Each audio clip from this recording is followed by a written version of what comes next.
बिस्मिल्लाहिर्रहमानिर्रहीम। अस्सलाम वालेकुम नाज़रीन, एनबी न्यूज़ की तरफ से मैं आपका मेज़बान नवाज़ भुट्टो अपने कैमरामैन फुरकान नवाज़ के साथ आपकी खिदमत में हाजिर है। नाज़रीन, पीटीआई रहनुमा फैसल वावड़ा की प्रेस कॉन्फ्रेंस ने जैसे एक पेंडोरा बॉक्स खोल दिया हो, और पेंडोरा बॉक्स भी ऐसा कि जिसमें कई चेहरे बेनकाब हो रहे हैं और कई साजिशों से पर्दा उठ रहा है। नाज़रीन, इसके अलावा इमरान खान ने आज एक जो है मुख्तलिफ मकामात पर जो है खिताब किए, और उन्होंने एक मरतबा फिर न सिर्फ हुकूमत बल्कि हमारे मुल्क के दिफाई इदारों को भी ललकारा है। नाज़रीन, इमरान खान ने बराह रास्त ललकारा है और उन्हें बाकायदा उन पर इल्ज़ामात भी आयद किए हैं, और वाज़े तौर पर कहा है कि अवाम का समंदर इस्लामाबाद की तरफ बढ़ रहा है, बढ़ेगा। जुमे के दिन से अगर रोक सकते हैं तो रोक लें। नाज़रीन, एक तरफ जहां इमरान खान इस नहज तक मामलात को लेकर जा रहा है, तो वहीं पर दूसरी तरफ राना सनाउल्लाह ने भी, यानी हकीम सनाउल्लाह ने भी इमरान खान के लिए मुख्तलिफ किस्म की फक्कियाँ तैयार करके रखी हुई हैं, और वो डंडे जो तेल में डूबे हुए थे, और उनका भी एक बार आज जायज़ा ले लिया गया है कि किस तरह अगर मामला कोई ऐसा रुख अख्तियार करते हैं तो फिर इन डंडों का इस्तेमाल कैसे होगा। न सिर्फ डंडे बल्कि इस बार सुर्ख मिर्चों का भी इस्तेमाल होगा। तो इस यूँ हम कह सकते हैं कि इमरान खान के लिए एक भरपूर इस्तकबाल की तैयारी हुकूमत की तरफ से की जा रही है। नाज़रीन, इंतहाई अहम मामलात लेकर हम आपकी खिदमत में हैं, और इंतहाई अहम चीज़ों से भी पर्दा उठने वाला है। अगर आपको हमारा प्रोग्राम पसंद आए तो आपसे एक इल्तिजा है कि मेहरबानी करके इसको लाइक करना, सब्सक्राइब करना, शेयर करना मत भूलिएगा, और प्लीज़ बेल आइकन दबा दीजिएगा ताकि बर वक्त आप तक हमारे वीलॉग्स पहुंचते रहें। नाज़रीन, पीटीआई रहनुमा फैसल वावड़ा जो अब पीटीआई रहनुमा नहीं रहे, उनकी एक प्रेस कॉन्फ्रेंस ने कई चेहरे बेनकाब कर दिए हैं, कई साजिशों से पर्दे हटा दिए हैं, और ऐसा लग रहा है कि जैसे पाकिस्तान की सियासत में एक भौचाल आ गया है, और ऐसा महसूस हो रहा है जैसे पीटीआई की सियासत जो बरहना होके बीच चौराहे पे आकर खड़ी हो गई है। वैसे भी इनको बरहना करने का बड़ा बरहनगी के जो मामलात हैं उन लोगों को वैसे भी बहुत ज़्यादा पसंद है ना। और वैसे भी आज शेख रशीद की एक तस्वीर वायरल हुई है, और वो किसी से व्हाट्सएप पे बातचीत कर रहे हैं, और वो तस्वीर ऐसी नहीं है कि जो आपको दिखाई जा सके, ताहम तस्वीर बड़ी ज़बरदस्त है। तो शेख रशीद के इससे अंदाज़ा होता है कि शेख रशीद का शौक क्या है। और फैसल वावड़ा की प्रेस कॉन्फ्रेंस के फ़ौरन बाद शेख रशीद की तबीयत भी साफ़ हो गई है, यानी उनकी तबीयत एकदम से बिगड़ गई है, और उन्होंने लॉन्ग मार्च में शिरकत न करने का जो है वो ऐलान किया है इस वक्त तक। ताहम आगे चल के कुछ भी हो सकता है। तो नाज़रीन, फैसल वावड़ा की प्रेस कॉन्फ्रेंस के फ़ौरन बाद पीटीआई की क़यादत मुतहरिक हो गई, और मुतहरिक होते ही उन्होंने फैसल वावड़ा को जो कोर कमेटी का जो व्हाट्सएप ग्रुप था वहाँ से उसका नाम रिमूव कर दिया गया, यानी उनको ब्लॉक लिस्ट में डाल दिया गया, और उसके अलावा उन्हें एक शोकाज नोटिस जारी कर दिया गया, और शोकाज नोटिस के साथ यानी 3 दिनों का उन्हें टाइम दिया गया है कि 3 दिनों में वो इस प्रेस कॉन्फ्रेंस की वजाहत करें, और फिर ये कि क्यों ना उनकी जो रुकनीत है उसको ख़त्म किया जाए। और नाज़रीन, फौरी तौर पर फैसल वावड़ा की रुकनीत भी मुअत्तल कर दी गई है, यानी शोकाज के नोटिस के जवाब तक इसकी जो रुकनीत है वो भी मुअत्तल कर दी गई है। नाज़रीन, इससे पहले कि हम चलें जो है वो फैसल वावड़ा ने जो है प्रेस कॉन्फ्रेंस में इंकशाफात की उसकी तरफ, तो नाज़रीन, अली ज़ैदी जो जिनका ताल्लुक कराची से है और पीटीआई के रहनुमा भी हैं और साबिक वफाकी वज़ीर शिपिंग एंड पोर्ट भी रहे हैं, तो उन्होंने जो है वो फैसल वावड़ा के हवाले से एक ट्वीट किया है, और ट्वीट करते हुए उन्होंने कहा है कि फैसल वावड़ा वो है कि जिनको इम्पोर्टेड हुकूमत की तरफ से लॉन्च किया गया है। तो नाज़रीन, उसके जवाब में फैसल वावड़ा ने कहा है कि मैं अली ज़ैदी जैसे शख्स का कि किसी भी ट्वीट पर या किसी भी मामले पर जवाब देना नहीं चाहता। ताहम मैं इतना ज़रूर कह सकता हूँ कि अगर मैं शिपिंग के मामलात को मैंने खोलना शुरू किया तो फिर अली ज़ैदी को लग पता जाएगा, और इसको पाकिस्तान में कहीं मुंह छुपाने की जगह तक नहीं मिलेगी। नाज़रीन, इससे ये साफ अंदाज़ा होता है कि जब अली ज़ैदी साहब पोर्ट एंड शिपिंग के मिनिस्टर थे तो उन दिनों पोर्ट एंड शिपिंग में किस हद तक या कितने बड़े पैमाने पर करप्शन की होगी। करप्शन की अफवाहें, करप्शन की खबरें तो सुनने में आती थीं, लेकिन अब जैसा कि पीटीआई के अंदर जो तकसीम चल रही थी, जो फूट चल रही थी, अब वो खुलकर सामने आ चुकी है। और फैसल वावडा ने इससे पहले भी इमरान खान से कहा था कि आपके दाएं बाएं आस्तीन के सांप बैठे हुए हैं और ये वो लोग हैं जो चाहते हैं कि आप मंजर से हटें और वो आपकी कुर्सी पर बराजमान हो, तो ऐसे लोगों से निजात हासिल करें। तो फैसल वावडा का सच बोलना इमरान खान को बहुत बहुत कड़वा लगा। और आपको पता है कि इमरान खान को हमेशा दरबारी टाइप के लोग पसंद होते हैं और उनको दरबारियों की बहुत ज़्यादा ज़रूरत भी रहती है, चाहे वो फिर सियासत में हो या चाहे फिर सहाफ़त में हो। और सहाफ़त में तो मैंने बड़े बड़े दरबारी देखे हैं और ऐसे दरबारी देखे हैं कि खुदा की कसम मुझे शर्म आती है कि इन लोगों ने सहाफ़त के नाम को जिस तरह बदनाम और रुस्वा किया है। सहाफ़त, इस कलम, अल्लाह ताला कहता है कि मुझे कसम है इस कलम के लिखने वालों की, नून वल कलम वमा यस्तरून, मुझे कसम है इस कलम की जो इससे लिखते हैं। ठीक है, लिखने वाले वो हैं जो यहाँ बैठे हैं, लेकिन अल्लाह ने इस आयत के ज़रिए इस कलम की असमत को माफ़ कीजिएगा, लेकिन अल्लाह ताला ने इस आयत में इस कलम की असमत को उजागर करने की कोशिश की है। तो बहरहाल कुछ लोग ज़मीर फरोश होते हैं, कुछ लोग जिस्म फरोश होते हैं, कुछ लोग कलम फरोश होते हैं और कुछ लोगों के लिए तो सब कुछ धंधा होता है। तो सहाफ़त में मैं ऐसे कई धंधे वाले देख रहा हूँ जो मुख्तलिफ चैनल्स पे आकर बैठते हैं और फिर दरबारी अंदाज उनका शुरू हो जाता है। शर्म आती है, ऐसे लोगों को सहाफ़त नहीं करनी चाहिए। सहाफ़त एक मुक़द्दस पेशा है।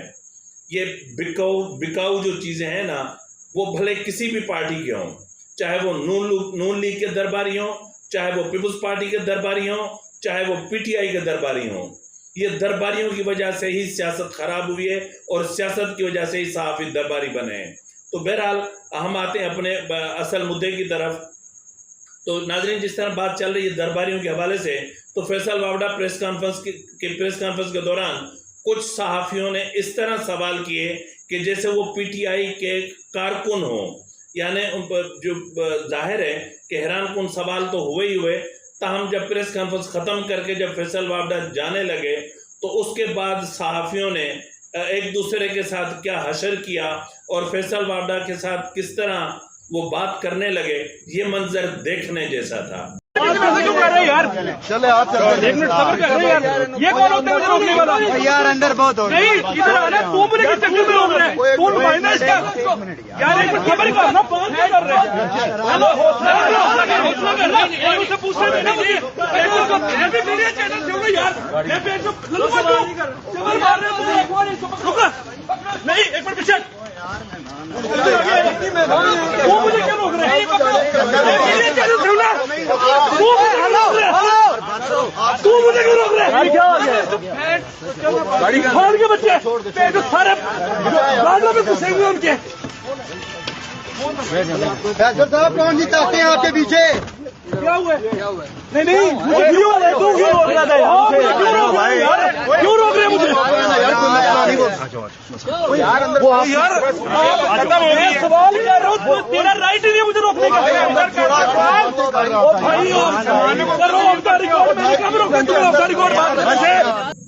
नाज़रीन, ये मंजर देखने के बाद आपको लगता है कि ये एक मुहज़्ज़िब सहाफ़ी हैं, ये वो हैं जो अवाम की ज़बान बनते हैं, ये वो हैं जो अवाम के कान हैं, ये वो हैं जो अवाम पर जो जुल्म ढाए जाते हैं उनकी दास्तानें लिखते हैं, ये वो हैं जो रोज़ की तारीख़ रकम करते हैं, ये वो हैं कि जिनके अल्फाज लोगों के लिए उम्मीद और हौसला बनते हैं। क्या आपको ऐसा लगता है कि ये वो हैं कि जिनके अल्फाज लोगों को ढारस बंधाते हैं और उनकी अश्क शोई करते हैं और किसी के ज़ख्मों पे मरहम का काम करते हैं? लेकिन आज देख के ऐसा लग रहा है कि जैसे हर चीज़ बिक चुकी, कलम बिक चुके, ज़मीर बिक चुके, लफ्ज़ बिक चुके, यहाँ तक के एक एक नुक्ता बिक चुका।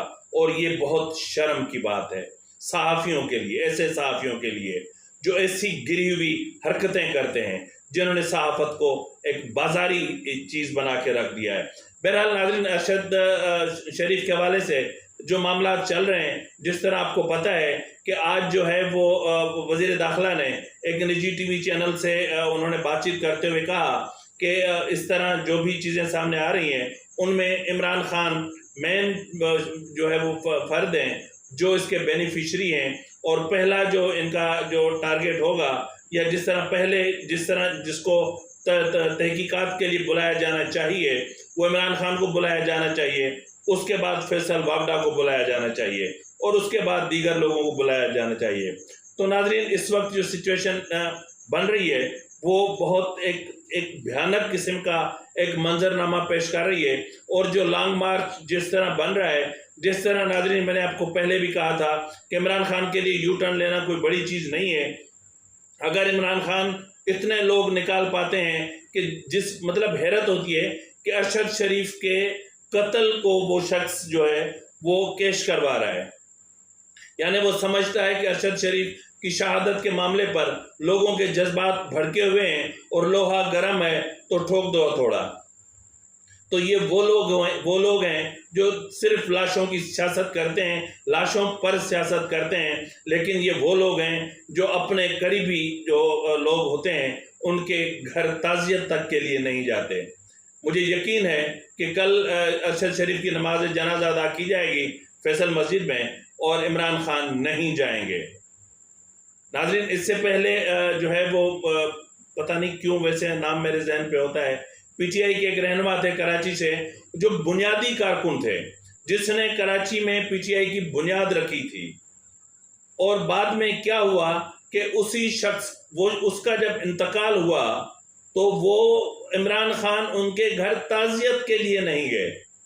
आपको याद होगा कि ये वही मकरूह चेहरे वाला शख्स है कि कोयटा में जो है वो कुछ शिया हजरात जो थे, एक दहशतगर्दी के वाक़े में उनको शहीद कर दिया गया, और वो मयतें रख के रोड पे बैठे रहे और कई दिन गुजर गए, इमरान खान उनसे बात करने के लिए नहीं गए। ये वो शख्स है जिसके सीने में दिल नहीं है, जिसके सीने में रहम नहीं है, जिसके सीने में, जिसके दिल में, जिसकी आंखों में, जिसके चेहरे से सिर्फ सफाकियत टपकती है, और सफाकियत भी ऐसी कि अल्लाह माफ़ करे।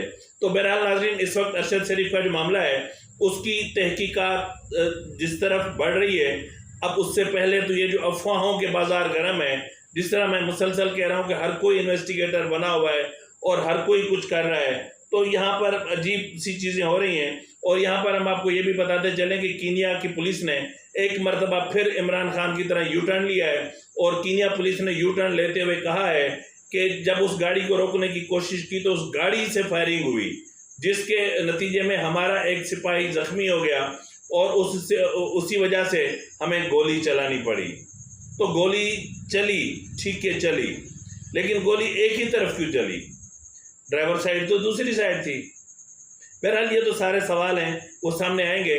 ताहम नाज़रीन, इस वक्त जो शक के दायरे में आ रहे हैं कि जिन्होंने दुबई में जो है वो अपना अरशद शरीफ किन के यहाँ रुके हुए थे और किसने उनको वहाँ से भेजा, तो नाज़रीन सबसे अहम जो नाम दो आ रहे हैं उनमें से एक का नाम है शहजाद अकबर, जो साबिक वज़ीर आज़म इमरान खान के साबिक मामिन खसूसी बराए एहतसाब थे, और जो अरबों रुपए की करप्शन करके यहाँ से रफू चक्कर हो गए, और दूसरे एक निजी टीवी चैनल के मालिक हैं। एक वो टीवी चैनल जो हमेशा इमरान खान की सनाख्वानी करता है, और इमरान खान की वजह से कई मरतबा उन पर पाबंदी भी आयद की जा चुकी है, और कई मरतबा उनके साथ बहुत कुछ हो चुका है, लेकिन वो सहाफ़त छोड़ के इस टीवी चैनल के मालिक को और इस टीवी चैनल को भी दरबारी बनने का बड़ा शौक़ है।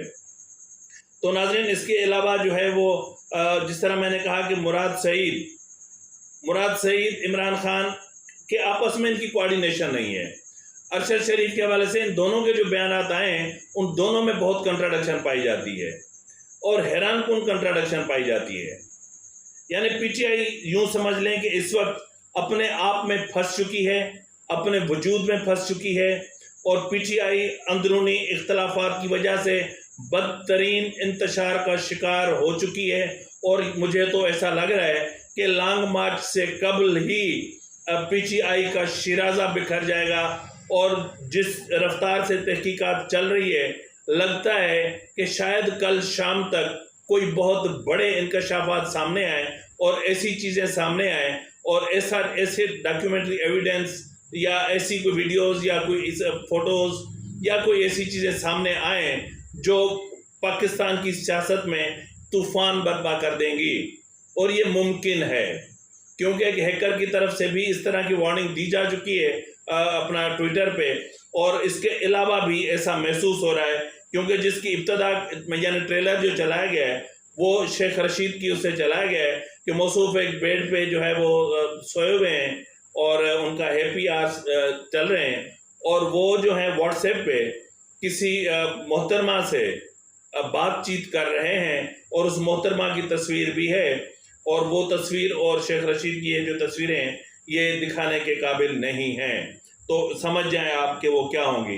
बहरहाल नाज़रीन, इमरान खान की तरफ से जो भी चीज़ें हो रही हैं या जिस तरह के मामला भी किए जा रहे हैं, क्योंकि सबसे पहले इमरान खान ही था जिसने अरशद शरीफ के हवाले से बहुत सारे सवालात खड़े किए थे, एक्सेप्ट किया था कि मैंने इसको यहाँ से भेजा था, एक्सेप्ट किया था कि मैंने उसको कहा था कि यहाँ तुम्हारी ज़िंदगी को ख़तरा है, और उन्हीं 4 लोगों ने तुम्हारे कत्ल करने की मनसूबाबंदी बनाई है जिन्होंने मेरे कत्ल करने की मनसूबाबंदी बना रखी है, और ये मनसूबाबंदी एक बंद कमरे में की गई है, और जिसके लिए इमरान खान अक्सर कहते हैं कि मैंने एक वीडियो रिकॉर्ड करके रखी हुई है कि मेरे मरने के बाद इन 4 लोगों के नाम एक्सपोज कर दिए जाएं। अबे तुम अल्लाह तुम्हें ज़िंदगी दे, हम किसी के मरने की क्यों दुआ करें। हैरत की बात यह है कि अगर आप समझते हैं कि आप हक पर हैं और आप समझते हैं कि आप सही हैं, तो ज़रूरी है कि मरने के बाद भी आप कंट्रोवर्सीज क्रिएट करके जाएं। ज़रूरी है कि मरने के बाद भी आप एक ऐसी पॉलिटिक्स करके जाएं कि जिसकी जद में फिर कई महीने हमारे जो है वो इदारे इंतशार का शिकार रहें। अगर आप सच पर हैं, जिस तरह आप कहते हैं कि अगर हक पर हो तो फिर जो भी हो वो कह दो, तो फिर भाई बता दो ना। अगर तुम सच पे हो तो आप बता दो, अगर तुम हक पे हो तो उन 4 लोगों के नाम बता दो, कर दो बेनकाब, जो होना है हो जाए। अगर नहीं तो फिर तुम झूठे हो और झूठे हो और झूठे हो। बहरहाल नाज़रीन, इमरान खान का लॉन्ग मार्च की जो तैयारी के मामलात हैं वो दोनों तरफ से हतमी मरहले में दाखिल हो चुके हैं। एक तरफ हुकूमत ने भी ऐलान कर दिया है कि हमारी तैयारियां हतमी मरहले में दाखिल हो चुकी हैं, तो दूसरी तरफ पीटीआई ने भी ऐलान कर दिया है। तो तमाम हुकूमत की तरफ से जो चीज़ें की जा रही हैं उनमें अहम गिरफ्तारियां भी मुतवक्का हैं, और इसके अलावा जो है वो 5-5 हज़ार फ्रंटियर कांस्टेबलरी और रेंजर्स के जवान भी तलब किए जा चुके हैं, और 800 सिंध पुलिस के जो 8,000 सिंध पुलिस के जो जवान हैं वो भी वहाँ पर जो है वो उनको भी बुला लिया गया है, और 4 ड्रोन हासिल किए गए हैं जो शेलिंग करेंगे टीयर गैस की, और इस हवाले से आंसू गैस के 7,000 शेल फ्रेश और ताज़ा खरीद कर लिए गए हैं। और नाज़रीन, इसके साथ जो चीज़ें होंगी वो ये होंगी कि जो इस्लामाबाद पुलिस है उनकी छुट्टियां मनसूख कर दी गई हैं, और 5 मन से ज़ायद सुर्ख मिर्चें भी हासिल कर ली गई हैं, और ये वो सुर्ख मिर्चें हैं जो वाटर कैनन में डाल के, और अगर पीटीआई के मुजाहिरीन ने आगे बढ़ने की कोशिश की तो फिर उनको जवाब दिया जाएगा। यानी ये जो मुजाहिरीन होंगे ये उन पर फिर बरसाई जाएंगी, और उसके बाद फिर उनका क्या असर होगा। अब वो मिर्चें कहाँ कहाँ लगती हैं तो ये तो अल्लाह ही बेहतर जानता है। तो बहरहाल जाहिर है कि इमरान खान ने इतना सब कुछ करना है तो फिर इधर से भी तो होना है ना। तो नाजरीन, इसके अलावा मैं आपको बताता चलूँ कि सियालकोट में एक वकला कन्वेंशन से खिताब करते हुए इमरान खान का कहना था कि मकामी हैंडलर्स जो थे उन्होंने अमरीकी साजिश के तहत यानी इनकी हुकूमत को हटाने का जो प्लान था उसको हतमी जामा पहनाया, और जिसकी वजह से मुल्क का बेड़ा, मईशत का बेड़ा गर्क हो गया। और ताकत जिनके पास है और ताकत जिनके पास थी वो कहते हैं कि हम न्यूट्रल्स हैं। अगर आप न्यूट्रल रहने की अल्लाह ताला किसी को इजाज़त नहीं देता। अब ये पता नहीं कौन सा शरई फलसफा है। बहरहाल इमरान खान का कहना है कि जिनके पास सब कुछ था और है वो खुद को न्यूट्रल्स कहते हैं। तो नाज़रीन, उन्होंने कहा कि जो है वो इस मार्च से एक बहुत बड़ा इनकलाब बर्पा होगा, और ये नहीं कह रहे कि मुझे फेस सेविंग चाहिए।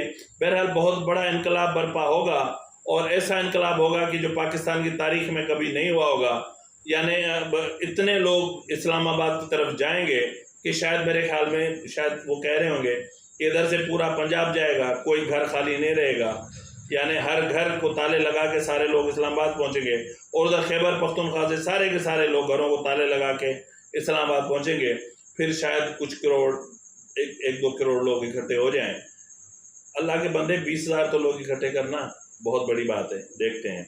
तो बहरहाल नाज़रीन, उन्होंने शहबाज शरीफ और राना सनाउल्लाह को ललकारा और कहा कि जो आपके और देखेंगे, राना सनाउल्लाह भी देखेंगे और उनके हैंडलर्स भी देखेंगे कि अवाम का कितना समंदर इस्लामाबाद की तरफ आता है। और उन्होंने एक बार फिर, किसी ज़माने में एक इंडियन मूवी आई थी द बैंडिट क्वीन, यानी वो बेस्ट करती थी इंडिया की एक मारूफ डाकू खातून थी फूलन देवी, उस फूलन देवी पे।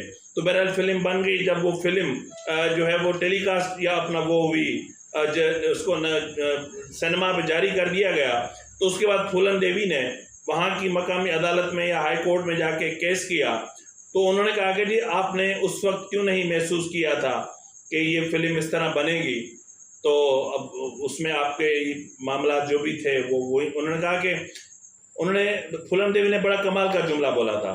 फूलन देवी ने कहा था कि मुझे ठाकुरों ने उस कुएं पे एक मर्तबा नंगा किया, लेकिन यहाँ मैं देख रही हूँ कि हर सिनेमा के हर शो में और योमिया लाखों लोगों के सामने मैं बरहना हो रही हूँ, मैं नंगी की जा रही हूँ और मुझे नंगा दिखाया जा रहा है। तो बहरहाल इमरान खान भी वही फटे ढोल हैं कि खैर वहाँ इन्वेस्टिगेशन के दौरान तो जो हुआ सो हुआ, ये इल्ज़ाम ही है, साबित करना बहुत दूर की बात है।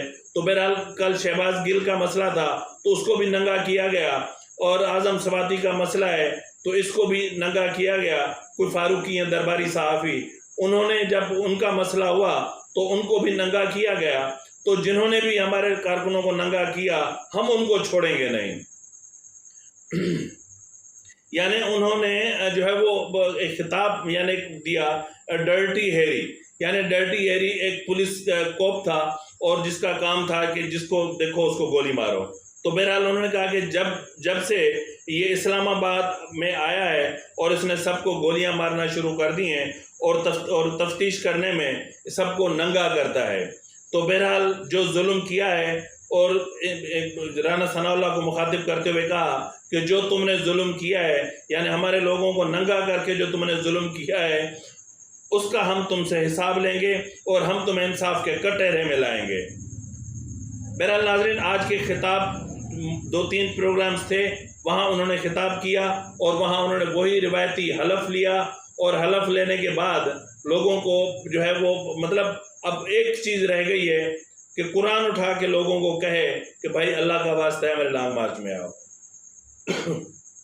माफ़ कीजिएगा नाज़रीन, अगर आपको अपने वर्कर्स पे यकीन है, अगर आपको अवाम पे यकीन है, तो हर जगह जाके आप लोगों से कसम क्यों ले रहे हैं? आप उनसे हलफ क्यों ले रहे हैं?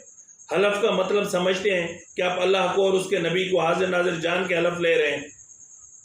मतलब आप क्यों लोगों को इमोशनली ब्लैकमेल करने की कोशिश कर रहे हैं कि आपके लॉन्ग मार्च में आए, और जो नहीं आएंगे तो वो गुनाहगार होंगे। जी आपने जो है वो हलफ लिया था, आपने अल्लाह को और उनके नबी को, खातिम नबी मोहम्मद मुस्तफ़ा सल्लल्लाहु अलैहि वसल्लम को हाजिर नाजिर जान के आपने हलफ लिया था और आप आए नहीं। पूछना मैंने ये था कि इमरान खान साहब, आप मुसलमानों से तो हलफ पे मतलब हलफ ले रहे हैं, कसम कुरान नबी अल्लाह सब कर रहे हैं, आपकी जो माइनॉरिटी विंग है उससे आप कौन सा हलफ ले रहे हैं? क्या आप उनसे बाइबल पे हलफ ले रहे हैं? क्या आप उनसे गीता पे हलफ ले रहे हैं? क्या कर रहे हैं आप? उनसे भी तो हलफ ले रहे हैं ना। और आपने पहल आपको अपने घर से करनी चाहिए। तो क्या आपने अपनी जोजा मोहतरमा पिंकी पीरनी साहिबा से हलफ लिया है कि वो आएंगी? हलफ तो आपको वहीं से लेना चाहिए ना। हलफ तो आपको अपने बेटों से लेना चाहिए जो सुकून से बैठे हैं लंदन। वो लंदन सुकून में बैठे हुए हैं, वो तेरे बेटे हैं। या दूसरों के बेटे सड़कों पे मरे, दूसरों के बेटे गोली से मरे, दूसरों के बेटों पे टीयर गैसिंग हो, दूसरों के बेटों पर लाठीचार्ज हो, दूसरों के बेटों के सर फटें, दूसरों की बेटियों के दुपट्टे खींचे जाएं, दूसरों की बेटियों के बाल नोचे जाएं।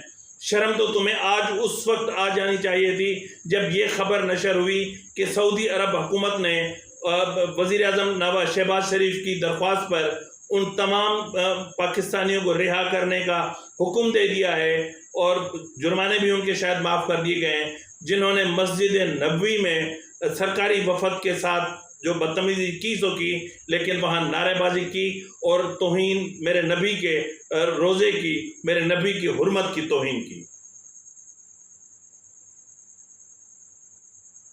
आप तो नहीं गए थे ना, आपको जाना चाहिए था, आपको दरख्वास्त करनी चाहिए थी। शाह सलमान साहब के तो बहुत अच्छे ताल्लुकात हैं, देखें ना उन्होंने आपको कितनी करोड़ों की घड़ी दी थी जो आप बेचकर खा गए। इस तरह अगर दूसरों के मामलात आएंगे तो आप किस किस से बात करेंगे जिनके आपने तोहफे बेचकर खाए हैं? शर्म तो आती नहीं है। बहरहाल अब आप सियासतदान हैं, हम आपको क्या कह सकते हैं, हम कोई न तो दरबारी हैं और ना हमें दरबारी बनने का शौक़ है। आज नवाज शरीफ ने जो है वो लंदन में सहाफ़ियों के सवालों के जवाब में कुछ कहा था, वो आप सुन लीजिए और इसी के साथ ही अपने मेज़बान नवाज भुट्टो को भी इजाज़त दीजिए। अल्लाह हाफिज़। कह रहा है कि लाश की गिराई जाएगी, क्या इमरान खान को इस पे गिरफ्तार किया जा सकता है? देखिए ना, ये मैं नहीं कह रहा, ये PMLN नहीं कह रही, तो कौन कह रहा है? ये फैसल वाडा साहब कह रहे हैं जो PTI से कि जी इसमें लाशें गिरेंगी और खून खराबा होगा। तो मैंने तो आज सुबह